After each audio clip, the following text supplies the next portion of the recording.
Yes, episode 1 to 3 is problematic. Jar Jar Binks really annoyed me when I was a kid, and the CGI is just too much. I also don't like Yoda flipping like Flippy the flipping dog, but there is something there that I noticed that I didn't hear in other reviews before. Mind you, that was like years ago or something, so I can't clearly remember. Anyway, let's recap. So, Anakin, just like Luke, lives in a desert planet. Then he meets a governor slash princess, discovers midichlorians through Qui-Gon Jinn and Obi-Wan.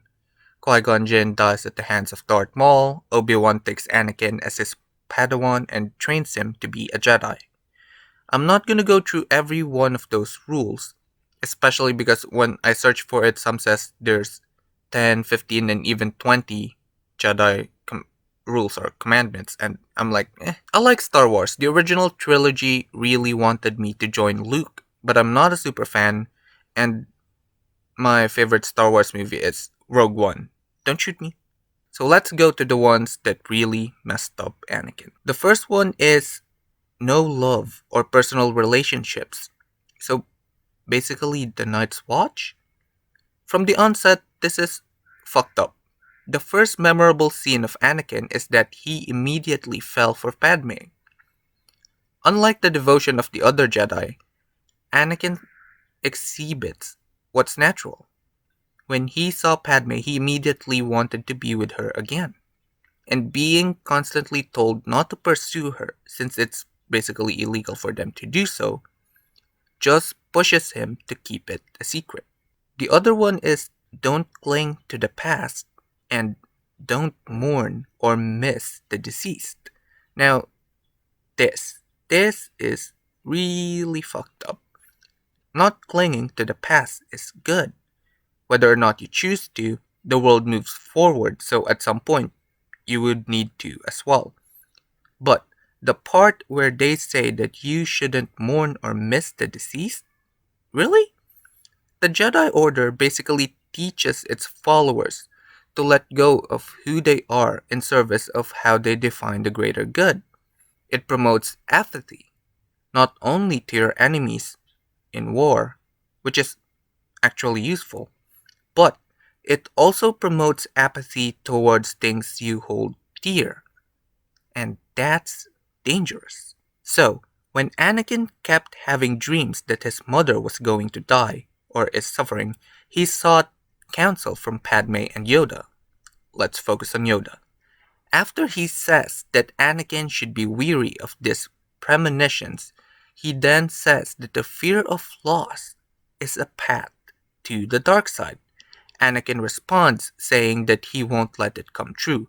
Yoda counters and says, "Death is a natural part of life. Rejoice for those around you who transforms to the Force.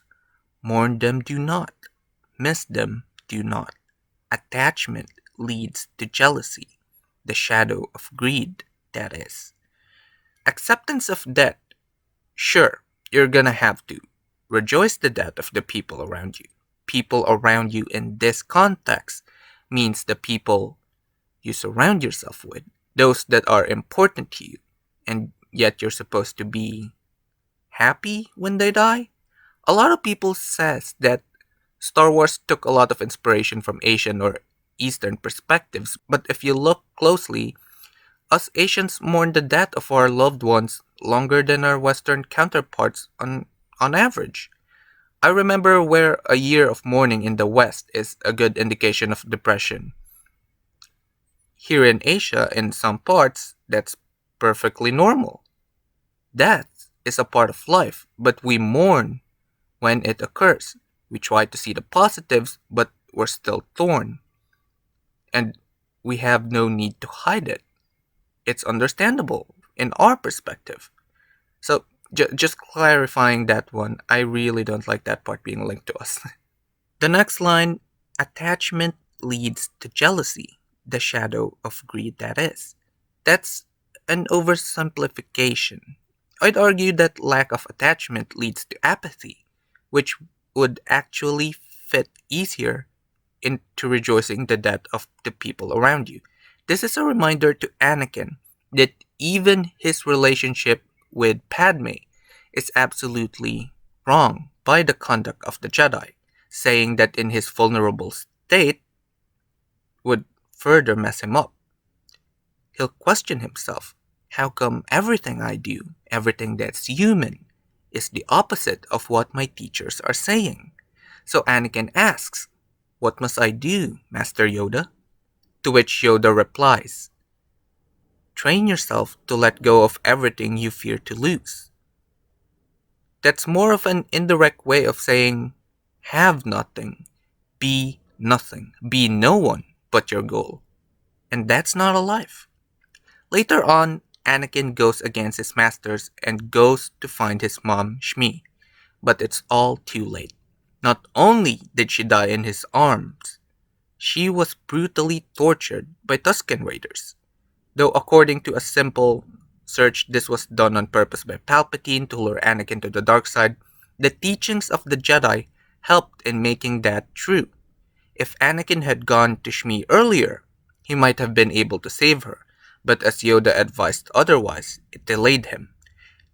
Anakin Anakin's being forced to shed off who he is. Yoda's earlier words echoes to let go of Shmi, to be apathetic towards her torturers, which he can't. Anakin finally makes his own decision and wipes out the Tusken Raiders, and rightfully so. One of the many questions regarding Anakin is, why did he kill children in the Jedi Temple? Some says it's the fear of these children opposing him in the future, but to me it's much more personal.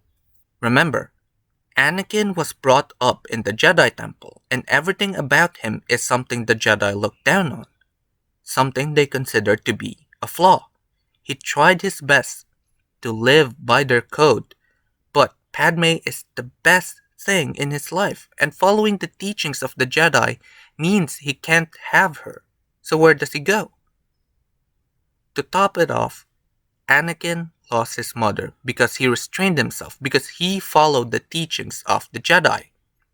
He lost his family, so to take revenge, he kills the family, the children of the Jedi Temple. He wants the Jedi to feel what he feels, to know that they were wrong. He barely had any attachment to the other Jedis apart from Obi-Wan, which leads to even more trouble. Fast forward, Padme is pregnant and Anakin, in an aggressive panic state, force chokes her, believing that she's working with Obi-Wan to kill him. In his mind, he's betrayed once more. In a haze of anger, the last two remaining people that he held dear was conspiring against him. He no longer sees where his actions are leading. He's being consumed by anger. I can only imagine that to some degree, maybe subconsciously, Anakin was also blaming Padme for this. Within context of the story, Padme was the very first and consistent reminder to Anakin's humanity, a trait that's more or less looked down upon by the Jedi Masters. At this point, Anakin was already lashing out.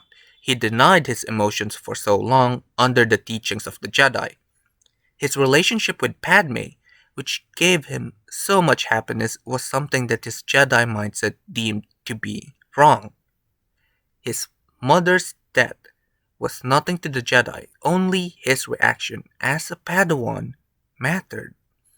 And even then, his reaction is deemed unjust. Everything around Anakin crashes in front of the Jedi Masters, but all they could look at was his flaws, his anger, and their own fear of him.